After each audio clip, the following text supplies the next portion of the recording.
Assalamualaikum warahmatullahi wabarakatuh. Pada pertemuan kelima kali ini kita akan membahas mengenai perencanaan kegiatan humas atau public relation. Apa saja yang akan kita pelajari?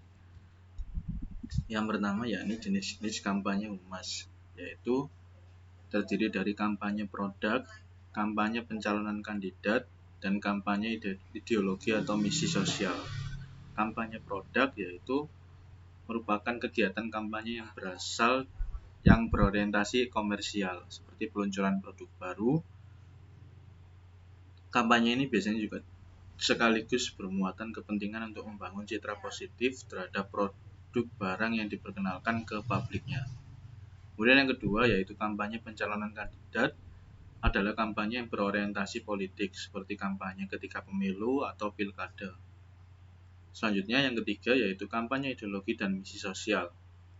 Adalah kampanye yang bersifat khusus keagamaan, berdimensi sosial atau perubahan sosial, seperti pelaksanaan kampanye anti narkoba, anti HIV/AIDS, dan pengentasan kemiskinan. Tahap perencanaan kampanye humas. Proses pengembangan tahapan pelaksanaan program kampanye humas secara keseluruhan meliputi yaitu penetapan tujuan, publik sasaran atau target dari pelaksanaan kampanye ini. Yang ketiga yaitu pesan-pesan yang efektif baik dalam periode jangka panjang, strategi maupun yang berbentuk skala mikro atau individual.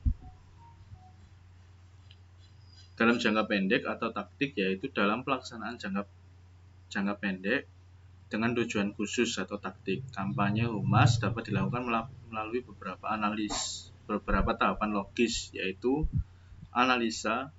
Program kampanye dimulai dengan analisis SWOT dengan mengidentifikasi unsur kekuatan atau strength, unsur kelemahan atau weakness, peluang atau opportunity, dan ancaman atau threat. Bisa juga dilakukan dengan analisis PES atau PES analysis. Kemudian tujuan. Dalam merencanakan kampanye humas ditetapkan sebuah tujuan yang realistis dari hasil program kampanye yang hendak dicapai. Penetapan ini juga menentukan apakah kampanye dilaksanakan untuk tujuan jangka panjang atau strategi dan jangka pendek, taktik pelaksanaannya, atau demi pencapaian tujuan yang lainnya.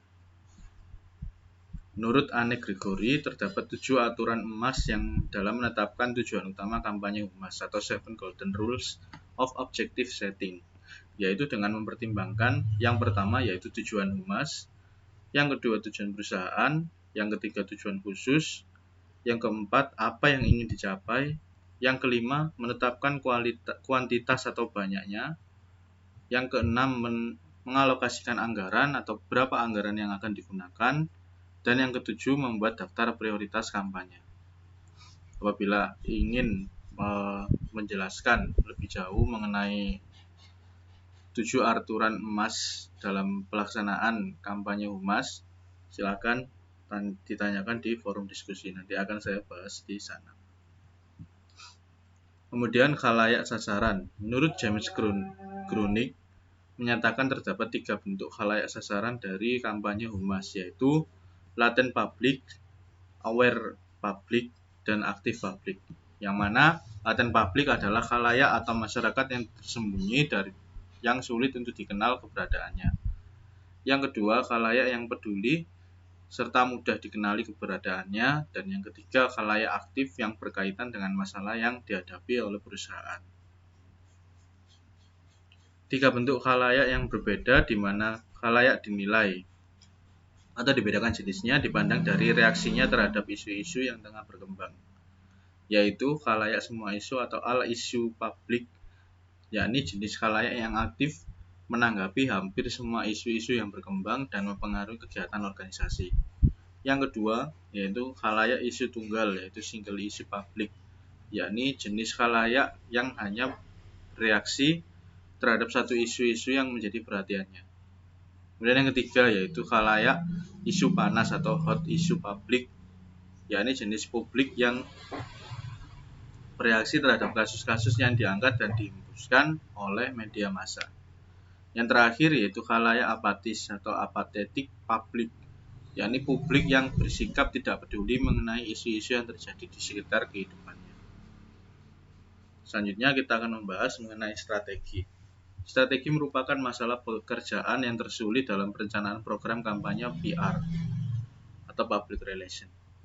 Karena strategi yang keberhasilan untuk mencapai tujuannya dalam jangka panjang memerlukan program terencana, terkoordinasi, yang melibatkan tim kerja dan memiliki prinsip-prinsip, dan termasuk gagasan, kegiatan, alokasi dana yang besar, serta dengan taktik pelaksanaan pencapaian tujuan program atau tactical program yang terukur secara rasional dan spesifik. Jadi, strategi ini melibatkan banyak hal dalam pelaksanaannya.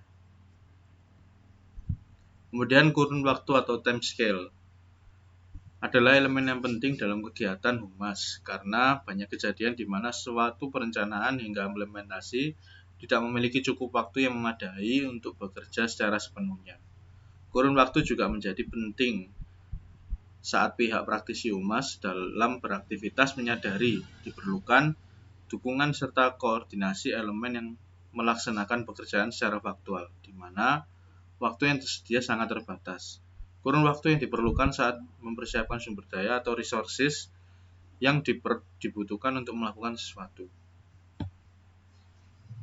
Berikutnya penilaian atau evaluasi. Penilaian adalah kegiatan program kampanye humas yang berupa tolak ukur pencapaian keberhasilan atau kegagalan kegiatan kampanye dalam jangka pendek atau jangka panjang. Dalam penilaian ini juga termasuk mengevaluasi pemanfaatan dan kegiatan program humas itu sendiri. Yang terakhir, yaitu peninjauan atau review, adalah peninjauan kembali terhadap penilaian perencanaan, pelaksanaan program, dan pencapaian tujuan kampanye yang berlangsung secara periodik. Analisa peninjauan termasuk keefektivitasan program tersebut dalam mencapai tujuan. Sekian pertemuan kelima kali ini tentang perencanaan kegiatan humas. Apabila ada yang ditanyakan, silakan sampaikan di forum diskusi. Terima kasih. Wassalamualaikum warahmatullahi wabarakatuh.